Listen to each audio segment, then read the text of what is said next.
So, hello everyone, my name is Ravi, and today we are going to learn about rest and motion, right? So, rest and motion. देखिए, सबसे पहली चीज़ rest and motion, ये दोनों चीज़ें आपको एक साथ ही समझनी है। ये अलग अलग कॉन्सेप्ट नहीं है। रेस्ट एंड मोशन एक ही सिंगल कॉन्सेप्ट है ना। अगर आपको रेस्ट जानना है तो आपको मोशन जानना पड़ेगा, अगर आपको मोशन जानना है आपको रेस्ट जानना पड़ेगा, है ना। अगर आप रेस्ट जानते होंगे तभी आप बता पाएंगे कौन सी चीज़ मोशन में है, ये चीज़ मोशन में है। अगर आप मोशन जानते रहेंगे तभी आप बता पाएंगे ये चीज़ रेस्ट में है। जैसे कि एग्जांपल देखिए, दिन और रात होता है, अभी आप डिफरेंस बता पाते हैं कि ये रात है, ये दिन है। लेकिन मान लीजिए आपने कभी रात देखी ही ना होती, आपने कभी रात देखी ही ना होती, रात होती कैसी है ना। अचानक से मैं आपको दिन दिखाता, दिन का टाइम दिखाता, तो आप क्या कह पाते कि दिन है? नहीं कह पाते, क्योंकि आपने दूसरी कोई चीज़ देखी ही नहीं है कि दिन रात होता क्या है ना। तो उसी तरीके से रेस्ट एंड मोशन एक सिंगल कॉन्सेप्ट है, आपको एक साथ ही पढ़ना है इसको। अच्छा, अब मैं आपसे पूछूं कि रेस्ट होता क्या है, मोशन होता क्या है। जैसे कि आपने तो पढ़ा ही होगा, साइंस में तो पढ़ा ही होगा आपने, रेस्ट एंड मोशन होता क्या है। जनरली हम क्या कहते हैं, जनरली लोग कहते हैं कि if an object is changing its position with respect to time, मतलब कि जैसे जैसे टाइम गुजर रहा हो और कोई ऑब्जेक्ट अपनी पोजीशन चेंज कर रहा हो एक जगह से दूसरे जगह, है ना, तो हम कह देते हैं वो ऑब्जेक्ट क्या है, मोशन में है। और अगर कोई ऑब्जेक्ट टाइम पास जैसे जैसे टाइम पास हो रहा है अपना लोकेशन, अपनी पोजीशन चेंज नहीं कर रहा है, if an object is not changing its position with respect to time, then we can say this object is in the state of rest, है ना। हम यही तो कहते हैं, यही तो डेफिनेशन है। लेकिन ये सही नहीं है, ये इनकम्प्लीट स्टेटमेंट है ना। मैं आपको एक एग्जांपल लेके बताता हूँ। मान लीजिए सपोज आप कहीं जा रहे हैं, रोड पे कार में कहीं जा रहे हैं। आपने अक्सर देखा होगा कि कार से जब आप बाहर झांक के देखिए, जो किनारे, सड़क के किनारे पेड़ लगे होते हैं, वो ऐसा लगता है कि पीछे की तरफ जा रहा है ना। जैसे जैसे आप आगे जाते हैं कार में, वो पेड़ जो होते हैं सड़क के किनारे, ऐसा लगता है कि पीछे की तरफ जा रहा है। तो अगर आपसे मैं पूछूं, अच्छा बताओ भाई, उस पेड़ का सिचुएशन क्या है, रेस्ट में या मोशन में है, आप लोग देखेंगे डेफिनेशन कि अच्छा पेड़ तो यार अपनी पोजीशन चेंज कर रहा है जैसे जैसे टाइम पास हो रहा है, पेड़ तो मोशन में है ना भाई। पेड़ क्या लगता है, पेड़ वहाँ है, फिर जैसे आप और आगे बढ़े आपको लगता है पेड़ और पीछे चला गया और पीछे चला गया। तो पेड़ is tree is changing its position with respect to time. तो आप कह सकते हैं कि tree is in the state of motion. अच्छा, वहीं पर अगर एक कोई आदमी पेड़ के जस्ट बगल खड़ा हो, 1 फीट की दूरी, 2 फीट की दूरी पे खड़ा हो, पेड़ के ग्राउंड पे, पेड़ के बगल में, अच्छा जैसे जैसे टाइम पास हो रहा है तो वो क्या ऑब्जर्व करेगा, वो तो कहेगा यार पेड़ तो यहीं है। अच्छा, 1 मिनट बाद अगर उससे कहेंगे आप अब देखो, तब भी देखेगा, तब भी कहेगा यार पेड़ तो यहीं पे है। 5 मिनट बाद आप देखने को बोलेंगे, तब भी कहेगा यार पेड़ तो यहीं पे है। तो वो तो देख रहा है कि ऑब्जेक्ट या tree is not changing its position with respect to time.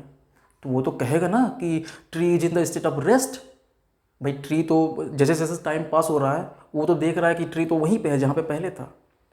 तो वो तो कह सकता है ना ट्री रेस्ट में है। आप कहेंगे कि ट्री मोशन में है, वो बंदा कहेगा ट्री रेस्ट में है।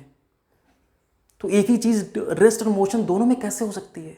कौन सही है, आप सही हैं या वो सही है? दरअसल आप दोनों लोग सही हैं, लेकिन समस्या यह है कि आप दोनों लोगों ने इनकम्प्लीट स्टेटमेंट दिया है। आप दोनों का स्टेटमेंट कंप्लीट नहीं है, रॉन्ग नहीं है स्टेटमेंट, इनकम्प्लीट है, कंप्लीट नहीं है। सो कंप्लीट स्टेटमेंट क्या होगा कि आप कहेंगे, आप जो कि कार में है, कार में जा रहे हैं, आप कहेंगे the tree is in the state of motion with respect to the moving car. कहने का मतलब कार के अंदर से देखने पर ट्री का स्टेट क्या है, ट्री का सिचुएशन क्या है कि वो मोशन में है, कार के अंदर से देखने पर, है ना। वो आदमी क्या कहेगा, the tree is in the state of motion, tree is in the state of rest with respect to the ground. Ground से देखने पर ट्री रेस्ट में है। इसका मतलब समझे आप, इसका मतलब किसी भी चीज को आप ऐसे नहीं कह सकते कि वो मोशन में है, वो ऑब्जेक्ट रेस्ट में है। आपको बताना पड़ेगा कि आप कहां से देख रहे हो, है ना, आप कहां से खड़े हो कि देख रहे हो, ऑब्जर्व कर रहे हो। उस चीज को कहते हैं frame of reference. Frame of reference.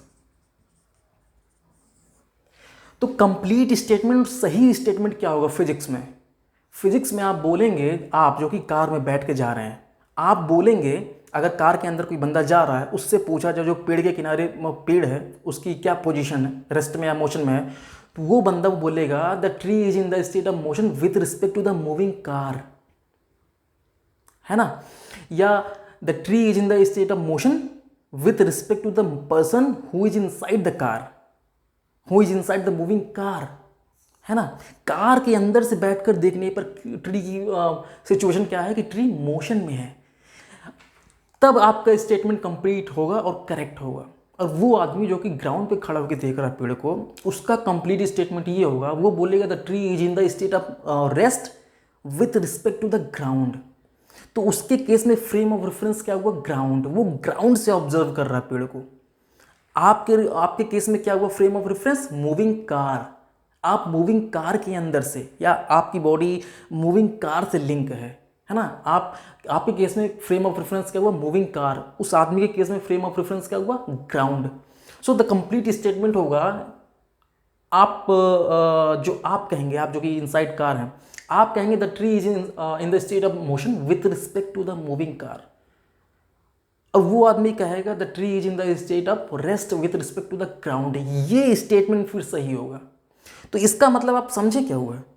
इसका मतलब ये हुआ कि कोई भी ऑब्जेक्ट मोशन में भी हो सकता है, at the same time rest में भी हो सकता है। एट द सेम टाइम कोई चीज रेस्ट में है, सेम टाइम किसी और के लिए वो मोशन में हो सकती है ना? तो रेस्ट एंड मोशन क्या है? रिस्पेक्टेड चीज है, किसी चीज के रिस्पेक्ट में बताई जाती है, कि फ्रेम ऑफ रेफरेंस के रिस्पेक्ट में बताई जाती है कि यहां से ऑब्जर्व करने पर ये मोशन में दिख रहा है। अब जैसे कि मैं आपसे एग्जांपल दूं, मैं बताओ क्या हूं, रेस्ट में हूं या मोशन में हूं? अगर आप इस कमरे में खड़े होते, मैं आपसे पूछता कि मैं रेस्ट में या मोशन में हूं, अभी आप तो देखेंगे मेरी पोजीशन चेंज ही नहीं हो रही टाइम के साथ, मैं तो रेस्ट में हुआ।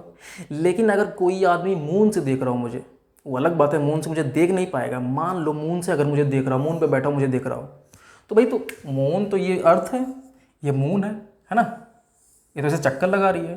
तो अर्थ पे अगर मैं हूँ, मून पे ये है, तो ये तो मान लो कुछ देर बाद यहाँ पे आ जाएगा, कुछ देर बाद यहाँ पे आ जाएगा, कुछ देर बाद यहाँ पे आ जाएगा, कुछ देर बाद यहाँ पे आएगा। तो इसको तो लगेगा मेरी पोजीशन चेंज हो रही है ना? पहले मैं यहाँ पे था, अब यहाँ पे, अब यहाँ पे, अब यहाँ पे, अब यहाँ पे, है ना?